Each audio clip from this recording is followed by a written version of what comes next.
Olá pessoal, Canal Brasil Notícias, estou chegando trazendo mais informações para vocês. Eu sou Fagundes, como é que vocês estão? Espero que vocês estejam todos muito bem. Bom gente, mais cedo na live, né, eu falei para vocês aí que tinha uma matéria que a gente iria aguardar, que era a respeito da anistia, né? Bom, ela tá nessa matéria aqui, hein? Falei pra vocês que a gente ia aguardar. Se você não é inscrito no canal, se inscreve agora mesmo, ative aí o sininho das notificações, marque a opção receber todos os vídeos. Lembrando que na descrição tem a nossa chave Pix, uma forma de você patrocinar e colaborar com o nosso canal. Se você não puder colaborar financeiramente, colabore deixando o seu like e deixando aí, compartilhando e deixando seu comentário, tá? Matéria, gente, vamos lá. Daqui a pouco a gente chega na matéria lá, tá? Bom, entidades ligadas à fraude no INSS são ligados, adivinha, um doce para quem adivinhar. A quem as entidades envolvidas lá... Bom, uma vocês já viram de manhã, né? O irmão de Lula tá no meio do borogodó, né? Eu achei bonitinha a frase dele, né? Eu quero que a polícia investigue essa sacanagem. Enfim, tão bonitinho. Mas enfim, gente, ligadas ao PT e ao Centrão. Olha só, matéria, vamos embora. Duas das entidades sindicais investigadas por suspeita de fraudes bilionárias em pagamentos do Instituto Nacional do Seguro Social, INSS, têm vínculos políticos. A Confederação Nacional de Agricultores Familiares e Empreendedores Familiares é ligada ao Centrão, enquanto a Confederação Nacional dos Trabalhadores na Agricultura é historicamente associada ao PT. Segundo fontes do INSS ouvidas pela emissora CNN, a CONAF é a mais ativa no escândalo. Principal elo do sindicato com o governo Lula foi André Fidelis. Menino. Continuando, ex-diretor de benefícios do INSS. Ele foi exonerado em julho de 2024, depois de reportagens do portal Metrópolis mostrarem esquemas fraudulentos de descontos nos vencimentos de aposentados. Tá doido, menino. Enfim, não posso fazer nada, né? Eu, hein? Continuando aqui a matéria, deixa eu ver aqui, cadê aqui? Fagundes aqui. Fidelis assinava acordos com sindicatos e associações para que prestassem serviços aos aposentados, em troca dos descontos nos benefícios. Isso resultou em um crescimento expressivo no número de filiados e nas receitas da Conafer. Diante das denúncias, o INSS firmou um termo de ajustamento de conduta, TAC, com a entidade para revisar os descontos. Internamente, a avaliação no INSS era que a operação deflagrada pela Controladoria Geral da União, CGU, e pela Polícia Federal, PF, nesta quarta-feira, 23, fosse apenas uma questão de tempo.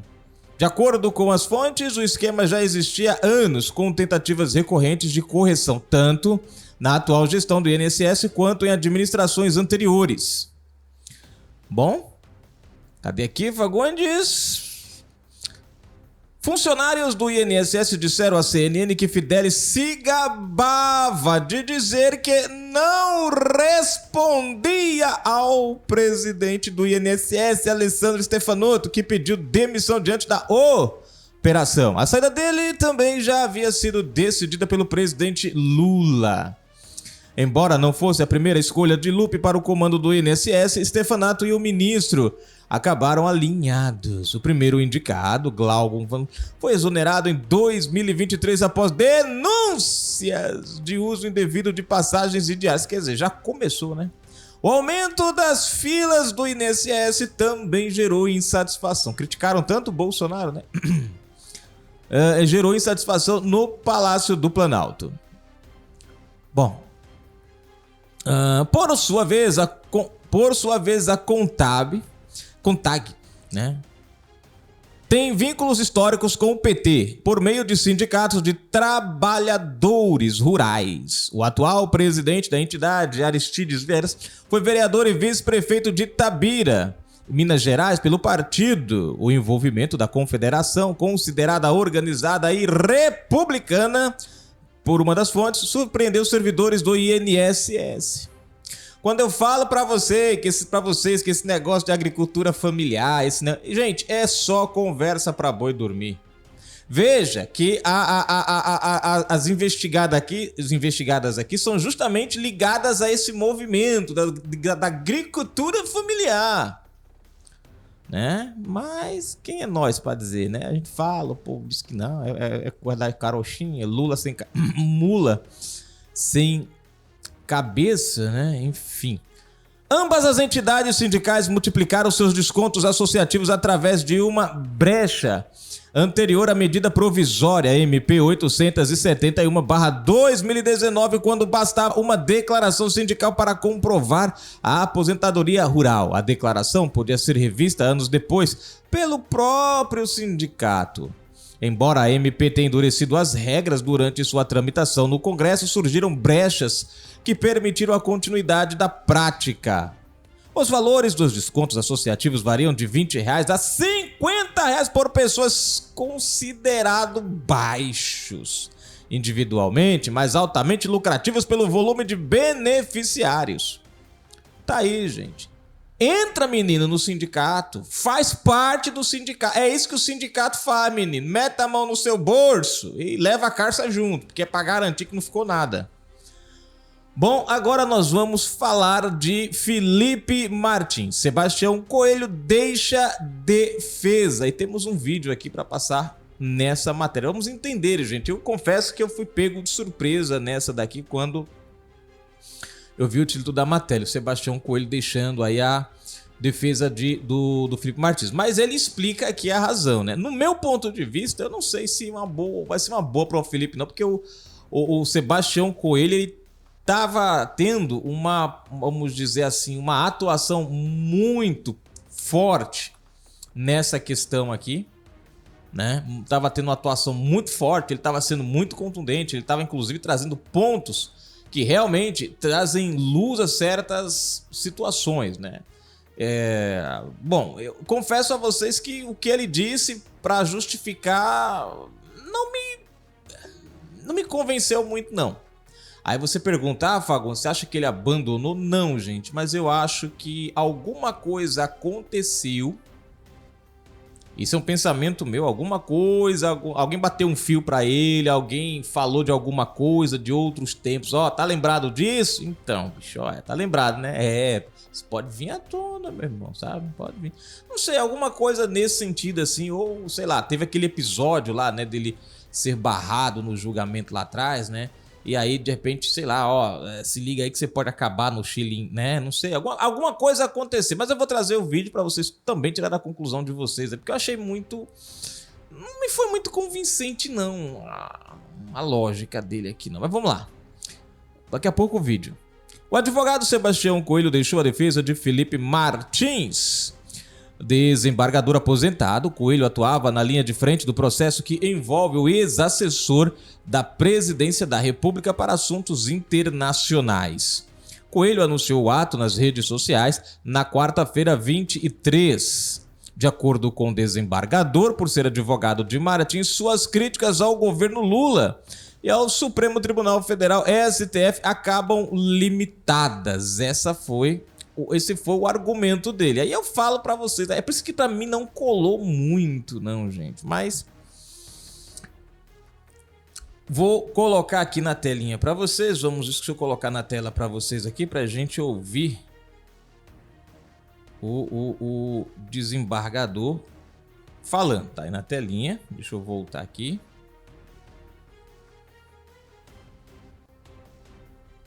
Olá, pessoal. Tudo bem com vocês?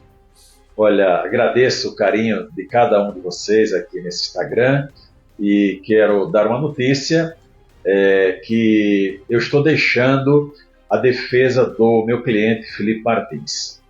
Eu já tinha conversado com os colegas Edson, Marcelo e Ricardo na segunda-feira da minha expectativa de que essa denúncia contra o Felipe Martins fosse rejeitada, que não começasse um processo contra ele, porque é um absurdo total e esse moço é completamente inocente. Mas que se o processo continuasse, eu precisaria me afastar um pouco por conta da necessidade de tratar de dois assuntos de ordem pessoal, um deles, inclusive, de saúde. Mas ontem, lá naquele julgamento, eu fiz a minha sustentação oral e falei sobre paz, né, sobre parar com a guerra que nós estamos vivenciando, mas logo em seguida fui surpreendido. O ministro Alexandre de Moraes disse claramente que não pode ter anistia para os golpistas, né? Quer dizer, politizando um julgamento técnico, jurídico, pelo menos deveria ser. Também me causou um grande espanto a ministra Carmen Lúcia, uma senhora cristã, falar que não tem perdão. Depois de refletir, pessoal, sobre tudo isso, eu cheguei à conclusão que nós estamos numa guerra. E essa guerra tem um lado que é o Supremo Tribunal Federal, junto com o governo atual, e do outro lado, os oprimidos. Eu resolvi que eu vou me alistar no exército dos oprimidos. A minha atuação em defesa do Felipe Martins me limita. Tem certas situações que eu precisaria comentar, passar até uma orientação para as pessoas que me buscam, mas eu fico limitado por conta da responsabilidade com a defesa do Felipe Martins.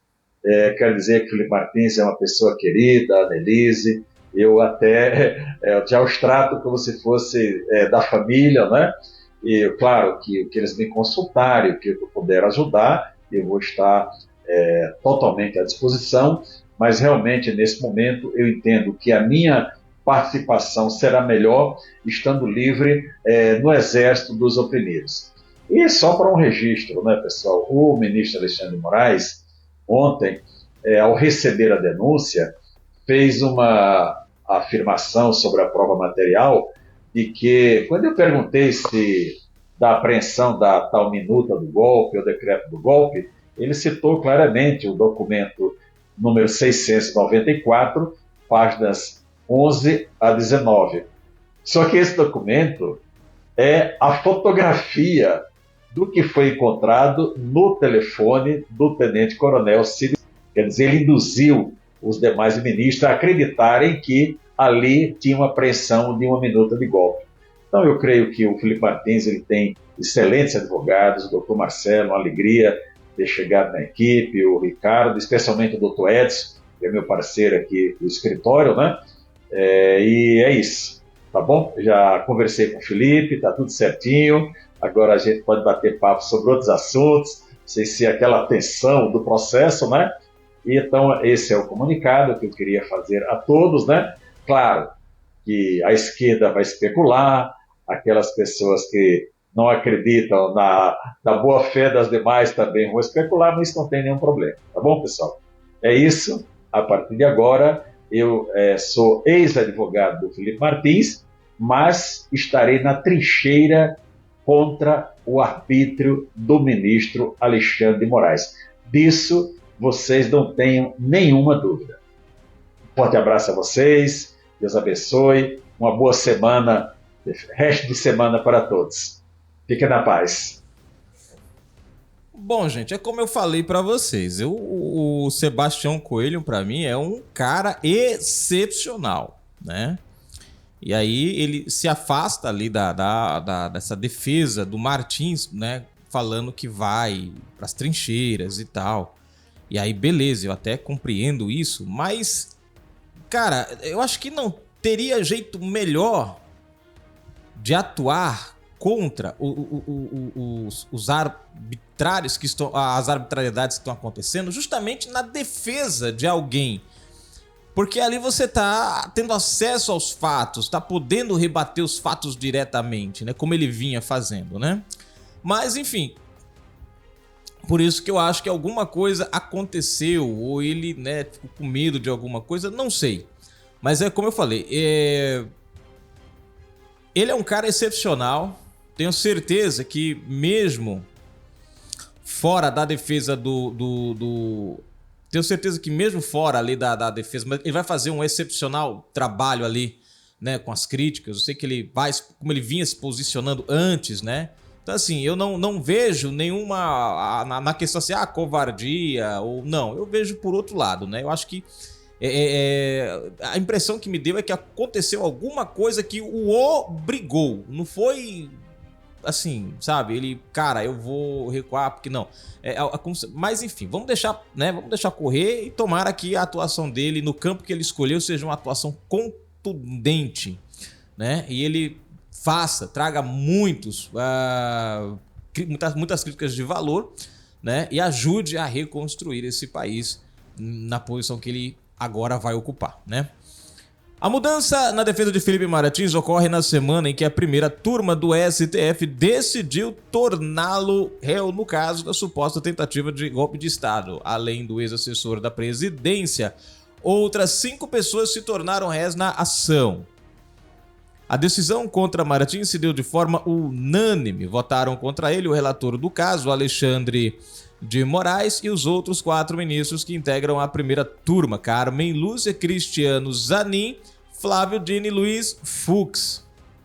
Além de Martins, os outros réus no chamado núcleo 2 da suposta tentativa de golpe de Estado foram Silvio Vasquez, ex-diretor-geral da Polícia Rodoviária Federal, PRF, Marcelo Costa Câmara, ex-assessor de Bolsonaro, Marília Ferreira de Alencar, delegada da Polícia Federal, Fernando de Souza Oliveira, delegado da PF, e Mário Fernandes, ex-secretário executivo da Secretaria-Geral da Presidência. Com a denúncia aceita pela primeira turma do STF, o sexteto vai responder pelos seguintes crimes: abolição violenta do Estado Democrático de Direito, tentativa de golpe de Estado, dano qualificado ao patrimônio, deterioração de patrimônio tombado e participação em organização criminosa armada. Essa parte aqui, gente, é a parte que ninguém consegue entender como é que ela se encaixa, né? Porque é absurdo essa parte. Mas tudo bem, deixa pra lá. Vamos pra outra matéria aqui.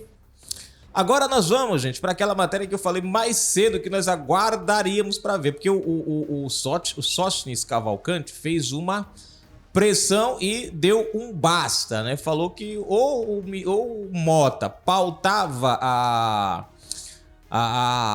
o PL da anistia hoje, ou o PL, o partido, o PL, iria simplesmente impor um limite, né, no apoio ao Mota. E pelo jeito, gente, parece que Mota se rendeu ao governo, né? Olha aqui, vamos lá. Anistia. Mota não pauta urgência e oposição retoma obstrução. Gente, eu falei isso aqui na live, né? O Mota tá bem longe de ser um Arthur Lira. A gente pode até não gostar das ações do Arthur Lira, né? Mas enfim, o cara liderou a Câmara dos Deputados nos anos que ficou ali com pulso firme. E a gente viu que nos 2 anos do governo Lula que ele esteve à frente, ele praticamente ditou as regras ali. Hoje nós vemos Mota, um cara que literalmente parece não ter controle das suas ações, principalmente das suas responsabilidades, principalmente porque ele comete o primeiro erro. Ele fez promessas para o PL e fez promessas para o PT. E hoje, né, acredito eu, né, que pela aproximação do governo com a corte, eu acho que isso pesou no lombo do Mota e ele acabou curvando-se. Depois de uma longa reunião de líderes que durou cerca de 3 horas, nesta quinta-feira 24, o presidente da Câmara dos Deputados, Hugo Mota, republicanos, não incluiu a urgência do projeto de lei da anistia na pauta do plenário da próxima semana. O colégio de líderes discutiu de forma exaustiva, onde todos os líderes presentes, que representam algo em torno de quase 500 parlamentares, alguns líderes estiveram ausentes, e especificamente sobre o tema da urgência da anistia, se foi decidido pelo adiamento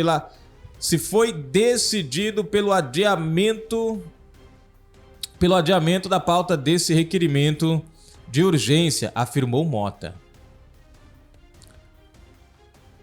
Ao anunciar o adiamento da análise da proposta, mesmo com o apoio da maioria absoluta da Casa, com 264 assinaturas em apoio à anistia, Mota disse que o tema segue em discussão entre os líderes. Interessante, né? Aí aqui, ó, decidimos pelo adiamento da pauta. Tá certo.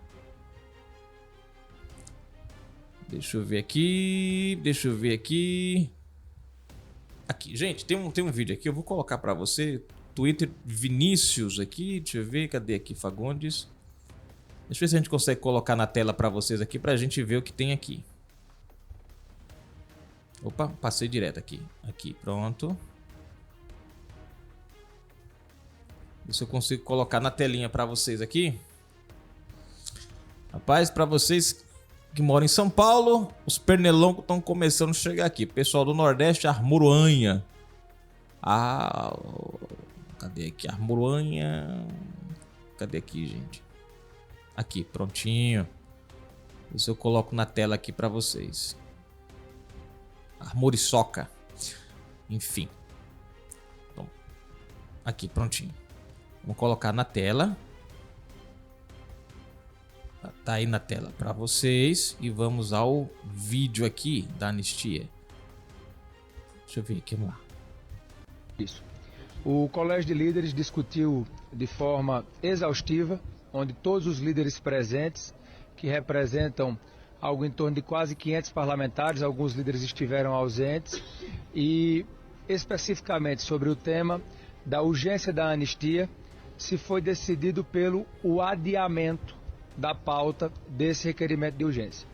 Por que esse adiamento foi a decisão? Porque parlamentares que representam mais de 400 parlamentares na casa, parlamentares líderes, melhor dizendo, líderes que representam mais de 400 parlamentares na casa, decidiram que o tema não deveria entrar na pauta da próxima semana. Isso não está dizendo que nós não seguiremos dialogando para a busca de uma solução para o tema.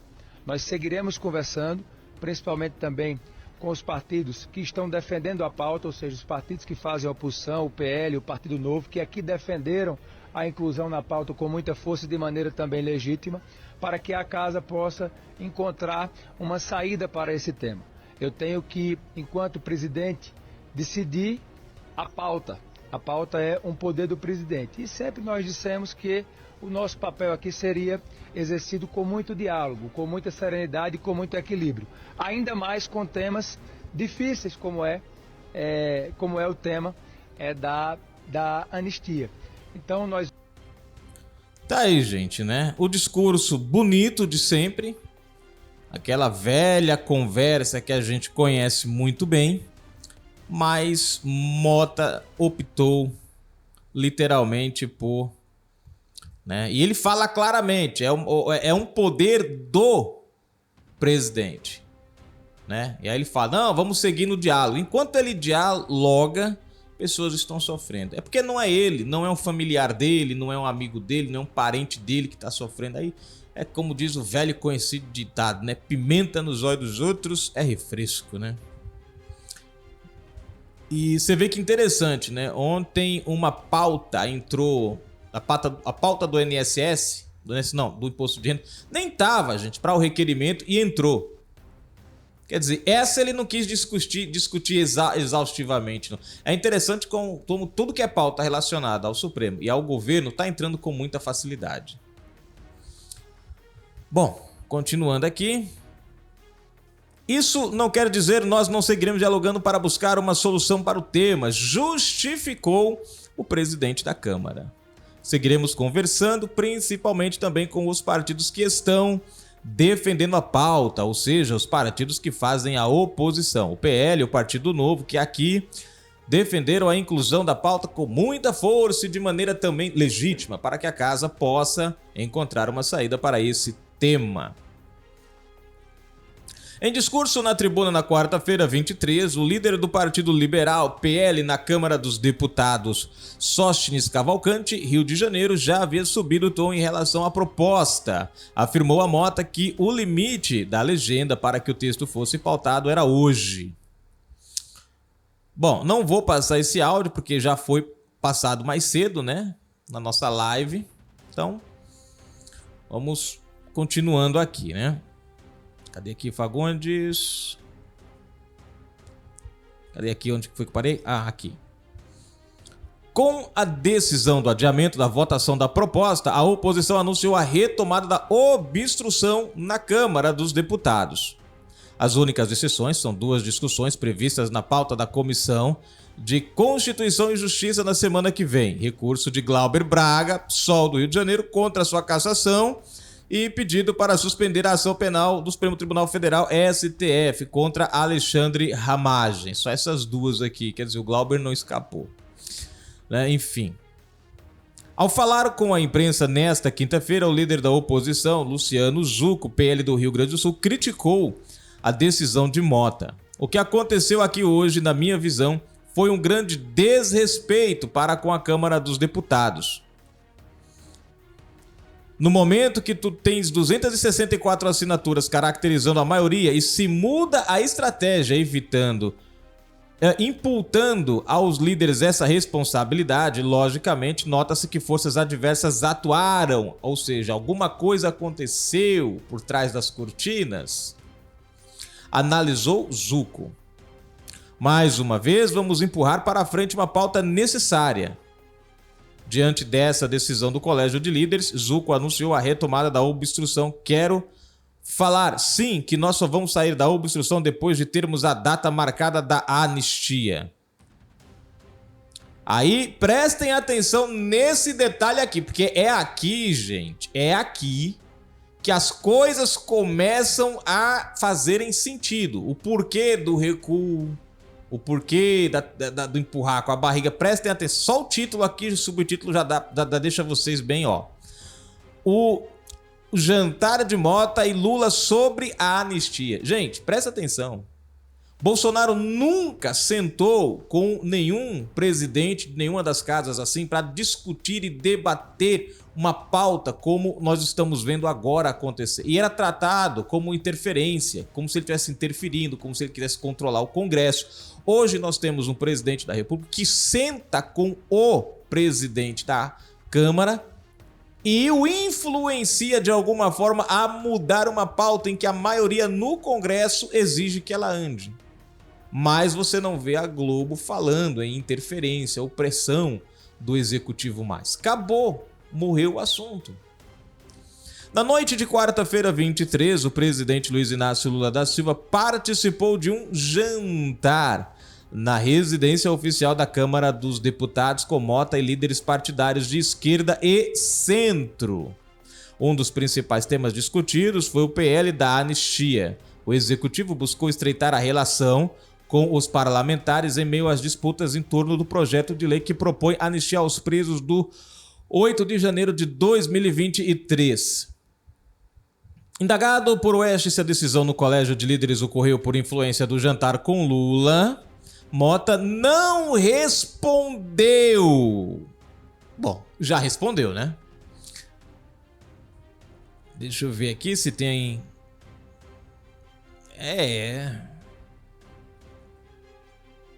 O negócio tá fácil não, gente.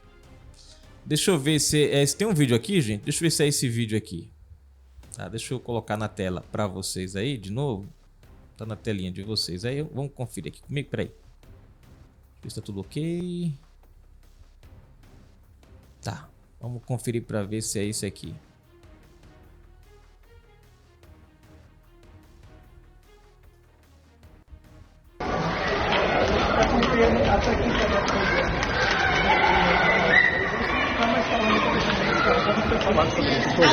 Por favor. Você está atrapalhando, por favor. Não para, por favor. Presidente, foi um pedido do Lula ontem, nesse jantar que teve, a questão da anistia? Não para, por favor. Ouviram aí? Não. Oi, presidente. Para mudança numérica, como você acha que pode vir essa discussão? No próprio Congresso? Comissão especial não é uma possibilidade nessa avaliação? Quer dizer, ele não responde. Né? Ele simplesmente não responde a pergunta e o pessoal fica ali, né, tirando ali de... Enfim.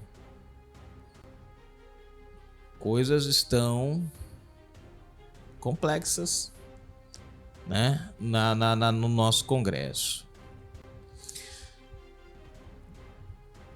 Sóstenes Cavalcante, bom, tá aí, gente, finalizada a matéria, agradecendo aí o carinho de vocês. Vamos agora rapidinho para os comentários. Quem fez seus comentários dos nossos vídeos, de repente pode ter agora o seu comentário sendo lido nesse momento. Se você não é inscrito no canal, se inscreva agora mesmo, ative o sininho das notificações, marque a opção receber todos os vídeos, né? Não esqueça de deixar o seu like, chegou até aqui, ó, faz tudo isso aí. Se quiser colaborar com a gente, colabora, tem nossa chave Pix na descrição, a forma de você patrocinar, se não puder ajudar financeiramente, colabore compartilhando os nossos vídeos. Vamos aos comentários aqui, gente. Jocineia, Gabinete Conservador, comentando: como um país desse dá certo? Não dá, Jô. Não dá, e a gente tá vendo isso, né? Lamentavelmente. Fraude bilionária no INSS. Pois é. Enfim. Até o sindicato do irmão de Lula tá envolvido nesse rolo. Anderson, grande Anderson, comentando aqui, deixa eu ver. Boa noite. Boa noite, Anderson. Como você tá, meu irmão? OAB reage à ordem do STF para lacrar celular. Deixa eu marcar aqui o comentário do nosso amigo aqui. Valeu, Anderson. Próximo. Jussara Helena Souza. Aí é o comentário antigo, né? Aqui. Agora Lira vai para cima do Ministério da Saúde. O PT derretendo. Comentou ela aqui no vídeo. Centrão vence mais uma e Lula demite presidente da Caixa para atender Lira. Pois é, né, minha amiga? Isso aqui é antigo, ó. Isso aqui, gente, é a prova da diferença entre Lira e Hugo Mota. Qual foi o título da matéria que eu acabei de ler aqui, que a gente trouxe uns dias atrás, ó? Centrão vence mais uma e Lula demite presidente da Caixa para atender Lira. Agora inverteu. Agora Mota é quem obedece Lula. Mudou. Fátima Menezes vai ficar querendo, comentou ela no vídeo. Ronaldo Caiado quer apoio de Bolsonaro para disputar a presidência em 2026. Tá aí. Bom, gente, valeu. Vai comentando, quem sabe o próximo comentário não é o seu que a gente vai ler aqui nos nossos comentários, né? Vamos aguardar para ver, porque agora o PL, né? Não só o PL, mas acho que o Novo e outros partidos aí que estão alinhados vão começar a fazer obstrução na Câmara. Vamos ver como é que o Mota vai se virar. Eu tenho a leve impressão que alguém vai acionar, né? E agora, quem poderá nos defender? Eu, o Supremo Tribunal Federal. Pois